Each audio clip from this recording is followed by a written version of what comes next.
I'm pretty sure I look horrible. I'm also pretty sure I don't care. I mean, I care, but I don't care. I realized in my random postings and unpredictability of my postings based on my health situation that I missed telling you all the story of my ER visit. This is a good one. My skin's in desperate need of hydration. Must be all the medications. I promise I'm going to lube up today from head to toe. So last week on Thursday, my husband came home from work at like 6:15ish, and I was in the bedroom with my two daughters, sobbing, writhing, and moving all around and doing all kinds of crazy shit on the chaise because I was in so much pain, and he had his fill. He's like, this is fucking bullshit. You need to go to the hospital and you need to get some pain relief, whatever that looks like. If that's morphine drip, if that's, I don't know what it is. But we can't live like this. You can't live like this. This is too much. So he drove me to the ER, to Sutter, because I've already been to Santa Rosa Memorial, and they thought, I was constipated. That was, of course, a few weeks ago. But he's like, Sutter's right down the street. Why won't we go there? Let's go there. So we pull into Sutter, and there's like a driveway right in front of the ER, a grassy, rocky divider, and then another street and a parking lot. He pulled in on the farther one, and he stopped the truck, and he got out, and he helped me get out. And I'm walking towards the ER. No one can go with you. At least that's what I thought. I'll bring that up later in the story. He dropped me off, and there's a security guard there, and I said, I need to go to the ER. What do I do? And he goes, bypass all those people that you see and go straight in the door. All those people that I see are, first of all, there's a queue, marked queue, with stanchions and, like you're at the airport. Then there's a bunch of chairs to the left of the door to the ER, like folding chairs. To the right to the door to the ER, there's a tent, an open tent with 4 chairs. And next to that tent is the white COVID tent. So he said, bypass all that, go straight in the ER. So I walk to the ER door, step inside. A woman comes towards me. She says, what can I help you with? I go, I'm in pain. I've got really horrible pain. Like I can't take it anymore. It's been like 2 weeks. I don't know what to do. I'm in so much pain. She's like, where's the pain coming from? I said, well, I have costochondritis of the ribs right now, inflamed, and I have 3 vertebral fractures. That's what she says to me. Who told you that? I said, various physicians that I've seen and telecommuted with. And I'm thinking to myself, you get a lot of people that pull up here and say they have costochondritis and 3 vertebral fractures? I fucking think not. She goes, okay, well, she puts a bracelet on me. Have you been here before? Yes. Here's your phone number, da-da-da. She puts a bracelet on me. She goes, can you go sit outside? We'll be right with you. I go, I don't want to sit outside. I said it just like that, like crying, a cry in my voice. I don't want to sit outside. She goes, I'm so sorry, but we can't let anyone in the ER. You have to sit outside and wait to be triaged. So I walk outside. There's a chair right by the door, and I sit there because I want to be first. And then 2 other people come in and go into the ER, and I think to myself, this is probably not the best spot. I'm not 6 foot social distancing. It's too close to the door, so I move 1 chair over. So now I'm sure I got my distance going. A girl comes back out. She goes, Danny, we're going to take care of you. Let's get in here and get you triaged. And I'm thinking, okay, I'm going straight in. So they take my blood pressure, 189/98. For those of you who don't know, that's fucking high. Take my blood pressure. My temperature's low. It's 97. It's always low. She says, on a pain scale of 1 to 10, I'm guessing you're 10. I go, sure, let's go with that. Unless you want to extend the pain scale to 20, and then we'll go with 20. She's like, I'm so sorry. This is horrible. She goes, I need to go back outside. We'll be with you as soon as we can. I'm deflated. I go back outside, sit in my chair because it's still empty. Now, there's people fucking everywhere in this folding chair arena. Right next to me is like a little girl who I come to find out is 4 years old. She's got blood on her face like this, blood here everywhere around her mouth, her nose, everything. It's crusted on there. She's with her mom. But the little girl is talking to a stranger, and the stranger is opening her handbag. The little girl's pulling stuff out of the handbag, and they're talking about it. The little girl does not have a mask on. Talking about what she's finding in the handbag. Oh, what's this? Oh, what's that? That's my lipstick. That's my this. Oh, what's this? That's just a metal tube that I use. A hollow metal tube that I use, she says. And then the lady says to the mom, I've come to know that that's what you say to toddlers. You don't tell them what it really is. Clearly, it's like one of those vape pens, right? I can't turn around. I mean, I can, but I'd have to swivel my whole body. And I really don't want to look at this idiot who's letting a 4-year-old blood-faced kid rummage through her handbag. So I'm sitting there for 5 minutes, fucking freezing. I have shorts on. Those two things you've never heard before from me, but it's true. Lady comes out and she says, if you're in this chair area and you are not waiting to be seen, you need to leave. If you're waiting for a person, you need to go. Go to your car. We'll call you when your person comes out. You need to leave. This area is for patients only. Literally, it's a mass fucking exodus. So now by my count, from my chair, 2 chairs from the door, there's only 3 people waiting to be seen, and I'm one of them. So, it should go rather quickly. So, purse lady leaves because she's not waiting to be seen. She's waiting for her person that's in there. So the mom of Bloody Face is kind of standing there, and I go, oh, her name's Grace, because she's been calling her kid Grace. She's like, well, her name's Catherine. It's Catherine Grace, but we call her Grace. I go, I have a Grace Catherine. She goes, oh. She goes, my daughter's 4. And I go, oh yeah, my daughter's 19. End of conversation. Like, I'm not trying to commune with you, and your kids ain't not rummaging through my bag. So, 2 seconds later, triage nurse comes out and talks to Grace and Grace's mom. And this is what Grace's mom says. He's like, so what happened here? And she's like, well, I got a call from school today that my daughter fell and had a bloody nose, and I just wanted to come and make sure that it wasn't serious. Here's what I'm thinking in my head. You're fucking lying. There is no goddamn school. Where the fuck was she that she fell? In your backyard, and you're just calling it school because we're homeschooling our kids? And why didn't you clean her face? You don't need to wear blood on your face to prove that she fell down. Do you know what I mean? Like, that's fucking bullshit. In a time of COVID, she's wearing blood on her face. So the nurse says, okay, let's take her in. It's a male nurse. He whisks her in. 2 seconds later, Catherine Grace comes prancing out with a fucking popsicle, and mom's happy as a clam. And I just wanted to say to them, fuck you. You fucking took up some valuable medical time with your bullshit analysis of what happened to your kid, which I think potentially is a lie, and you pushed her off the swings. Kidding. I'm horrible. So I'm thinking, this is good. I'm getting down. There's 2 people in front of me. I'm next. I'm fucking next. So now you get 3 people that walk up to the non-closed tent, and they're standing there, and they're all like nervous and talking, and they go, are you the COVID people? And they're like, yeah, we got exposed at work. And the nurse is like, do you have any symptoms? And I can't 100% hear because I'm, socially distanced from them. But it's something like, people are like, yeah, my chest hurts, or I'm having trouble breathing, or I lost my sense of smell, or whatever. One by one, they take them in the ER through the same door that I came in and out of. And one by one, they come back out, and then one by one, they go into the enclosed COVID test tent.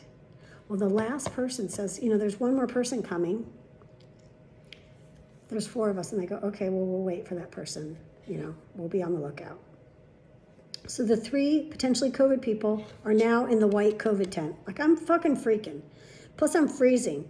There's a girl that's walking around in blue scrubs with a rag, cleaning off the chairs as people leave the folding chair area. So I say to her, what are you doing?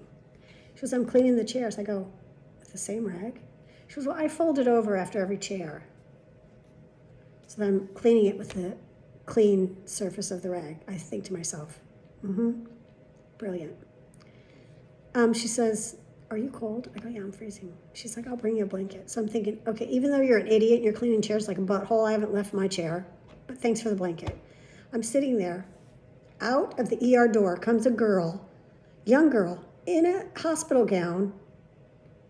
She walks to her car and drives away. I'm thinking to myself, what fucking country am I living in? I'm in front of a brand new hospital. It's literally brand new, like less than 5 years old, in a folding chair, And people are walking out of the hospital in their gowns and just fucking leaving, and no one's batting an eye. And I got a COVID tent right here that's filling up by the second. I'm really getting freaked out. So I'm in pain still, so my mind is altered. So keep that in mind. Okay, I'm sitting there and I see this car slowly drive by. The person inside the car, the driver, is vaping his butt off. I mean, smoke's everywhere. It looks like fucking Cheech and Chong shit. Blowing smoke out his window, just living his best vaping life. 2 seconds later, he walks up and he goes, "Hi, I'm the fourth person." And they go, "Oh, yeah, we've been waiting for you. Are you having any symptoms?" He goes, "Well, I kind of am having like some chest pain and like a bit of a cough." And it took all my energy not to yell, "You just fucking vaped, you dumbass." But I didn't, because his business is not my business. And my business is not his business. So he gets swept into the COVID tent. So now we got 4 COVID people, potential COVID sickness people, including one vapor who failed to mention that he just vaped before he came. I'm sitting there waiting. I'm in a blanket. It's just like worst case scenario. It's freezing. We're down to, I'm next. There's no chance I'm not fucking next. No chance. I'm sitting there. I see this car drive up slow. Pull into a spot. Slow, slow, slow. It's a man, an old man. He's 80 if he's a day. He might be older. I don't know. He's old. He gets out of his car. He walks across the berm. No reason to walk around and go the driveway area. He's walking across all that. Totally like wobbling, like old manish. He's heading for me. He's trying to make eye contact with me. I see him. I'm trying to look away. I can't. He doesn't have a mask on. This is me in the chair. "Put your mask on." He's like, "What?" "Put your mask on." I'm here trying to get my daughter. "Put your mask on." He goes, oh, at least I brought one, right? I go, "It's the law, so yeah." He puts his mask on. He goes, "I'm looking for my daughter." I go, "I don't fucking work here." Because I've lost all semblance of what's normal and what's right. Because I'm living in a third world country, apparently, sitting out in front of the hospital, waiting for my TB shot. His daughter comes out and she goes, "Oh, Daddy, thanks for coming to pick me up." It took all the rest of my energy, which there isn't much left, to go, "You fucking asshole. You bring your 85-year-old father out here to pick you up. You couldn't call someone else? That's all you got?" Maybe it's all she's got. We live in a third world country here. We don't know who has what. They amble away. She does the same thing. Walks across the road. Walk around the way. Get 5 more steps in. Use the sidewalk. What is wrong with you people? Whatever. I don't care about any of you. It's my turn to go in. They're still not calling me.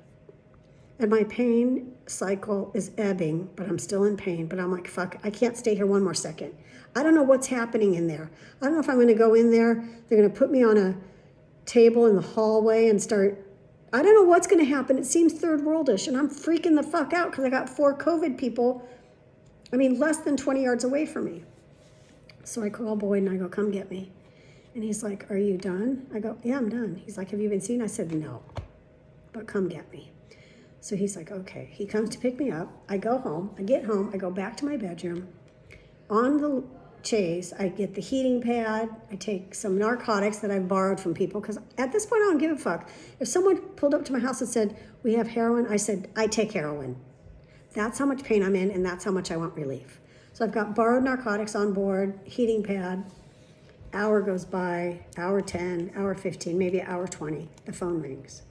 I recognize the number, but I don't recognize the number because I'm on drugs and it's late. And I go, "Hello?" They go, "Hi, we're looking for Danny." "This is Danny." "Hi, Danny. This is Jennifer from Sutter. We're looking for you. Are you in your car?" "No, I'm home." "Oh, you went home. Okay, I'm sorry we were so busy." I go, "Yep, me too." Click. What the fuck? I would have had to sit out there in the dark, in the cold, for another fucking hour and 20 before you were coming to get me? I hate you. I hate all of you. And I meant it when I said it. So there's my ER visit. Hope they didn't charge me for it. Actually, I checked my chart immediately. And it said, no, how did they phrase it? No treatments were given. They couldn't put stickers on shit and charge me for fucking looking at me, even though I had the bracelet. I took my blanket, when Boyd got there, I stood up, I took my blanket off, I took my bracelet off, threw my bracelet in the trash and walked. I didn't walk across the berm. I had my watch on. I needed my steps. I took the sidewalk and went the long way. Okay. That was last Thursday. That's so last Thursday. Today's this Thursday. Let's talk about school. If I had a child in K through 8 and my options were online learning, I think, because I'm all puffed up with self-importance, I would homeschool those kids. I would start my own little homeschool and I would teach my kids myself. Teach your children well. There's a song about that. I just don't know how to sing or what the words are. But what the fuck are we doing? Is 2020 the year of the idiot? It's got to be. It was Chinese New Year. What was the animal? Was it the year of the ass? It had to be. It's the year of the ass, isn't it? That's what it was. It's got to be. Because there's going to be idiots everywhere. I mean, I have college kids and I'm already just wringing my hands over, are they going to go to school? Are we taking the semester off? Are we giving it a gap year? What are we doing? Am I sending them to Europe? Because in the United States, it's a fucking shit show. I'll send them to Europe. They can do their semester abroad right now. It's safer there. It's safer there. What is happening? Fuckhole in chief just said, might be a good idea to wear a mask. What are all his little fucking Neanderthal followers thinking? He just deigned to admit that masks could be helpful. All those people that thought it was a political maneuver that on November 4th or whatever, the virus was going to magically disappear because this was just a political stunt by the Democrats. Now your fucking asshole in chief said put a mask on. What now? Oh my gosh, what are we going to do? What's right? What's wrong? What's the truth? What's a lie? Follow the science, you dipshits. I know it's a lot. We're asking you to read and think and use critical thinking skills. Things that you learn in college, but you can't go to college. Oh my God, it's so fucking crazy. I don't even know what to say about any of it. And yet here I am talking about all of it.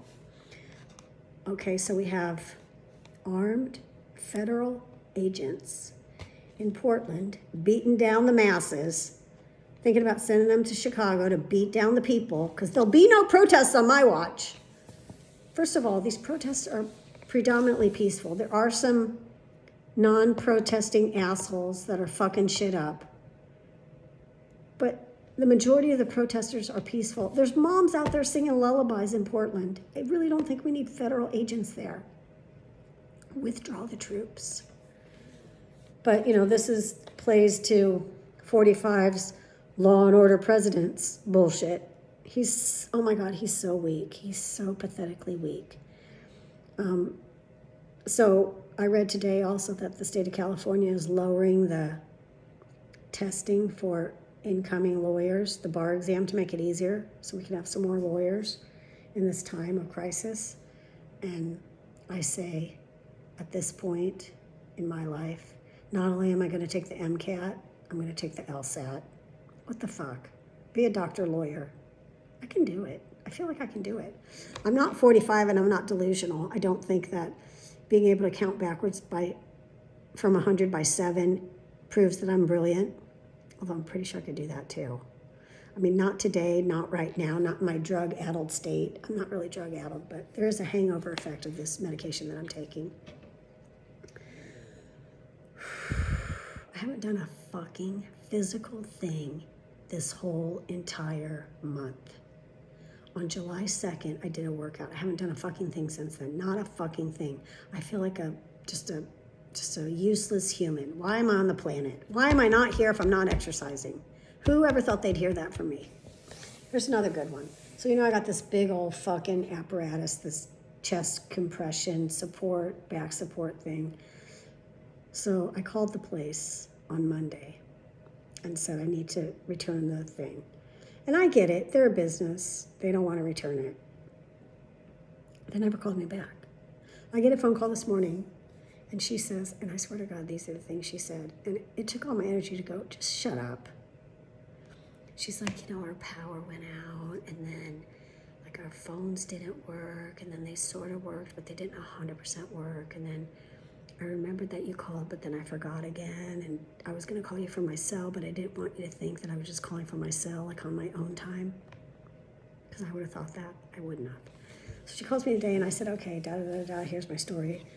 And I said, you know, I just need to return it. Like, did you charge my insurance? Like, what's the story? No, we haven't charged your insurance. We haven't done anything. I said, charge me $100 for renting it for a week or whatever. I'm returning it. I'm not going to wear it. It's never going to be worn by me. The compression is so painful on my ribs. And even though I'm taking this muscle relaxer that in effect will eventually release all this pressure, I still have inflammation. It's so painful. I'm not going to wear it. It's just not for me. I appreciate your business. I love what you've done for me, but I'm not going to wear it. She still wants to talk me into wearing it. She's like, well, you're going to have to come in for an appointment. I go, okay. So I was like, they're in Petaluma. That's not really where I drive. I said, I'm going to be in Petaluma on the 30th for epidural. So maybe we can kind of coordinate appointments. Nope, nope, don't have anything that day. Doesn't work. I said, what about the next day? She goes, Danny, I used to work in the Bloody office, and I used to schedule these epidurals. You can't come here the next day. Or actually up to 4 days afterwards. You need to rest. And I know because she's one of those, you know. I was like, okay, what's your first appointment next week? How about Monday at fucking 1 o'clock? Sold. I'll be there to bring you back your goddamn thing. Do not charge my insurance. I called CVS yesterday and just read them the riot act. Thanks for sending my husband home with freaking Eliquis and a bunch of drugs I don't take anymore. You guys are fucked up. They're like, well, we'll take them back if you bring them in their original packaging. Original packaging? Have you met my husband? We don't have original packaging. Shit comes to my house, it gets ripped open, the boxes get thrown away, the bags get shredded. We don't keep shit. So now I'm stuck with Eliquis. Anyone take Eliquis? I'll send it to you free of charge. It's a full prescription. Free. I said, you charge my insurance for it, though, and that's fucking malpractice. That's why our system is fucked up. I read her the riot act. She was like, Danny, I just work at the desk. Don't be mean to me. She didn't say that, but she felt that way, I'm sure. Because my copay is $0, because I met my deductible 5,000 doctor's visits ago. What day is it? What month is it? I've been sick since February 26th. Since February 26th. That's when I had my stroke. And now I'm fucked up with some other shit. It's fucking mind-numbingly crazy. But in the big scheme of life, what the fuck do I have to complain about? My husband's gainfully employed. My daughters are healthy. I live in a beautiful home. I have 2 college-age children. Both are capable of going to college. I don't have any problems. I mean, my health is a problem, but my health's always been a problem. However, I've never been this sick for this extended period of time in my entire life. Never, never, never, never. Look at this. I think I'm breaking out in, what do you call this? Am I peeling, or am I getting moles, or am I just dirty? I mean, I took a shower last night, but this looks like dirt, doesn't it? It's funny. I'm freckled. I don't know. I'm going to go because I'm crazy. My eyes are wrinkled. Sustainable Youth. Are you guys using it? Is anyone using it? Did anyone start using Sustainable Youth? Oh my God, it is something. It's coming off. Whatever it is. Look, it's black. Okay. It might be dirt. I don't know what it is. It's creeping me out. Okay, that's weird. Sustainable Youth Skincare. Made from the aloe plant. Between my lips and my skin, I'm falling apart. I should just wear a bag. I'm in a bag. It looks like I'm wearing a bag right now. Okay, I gotta go. I'm crazy. Sustainable Youth Skincare. Look it up. Think about it. I already got one friend thriving her ass off. She's buying everything Thrive makes and then some. Go fight win, Susan. All right, I love you guys. The people I hate aren't you. They're other people. You down with OPP? Yeah, you know me. Peace.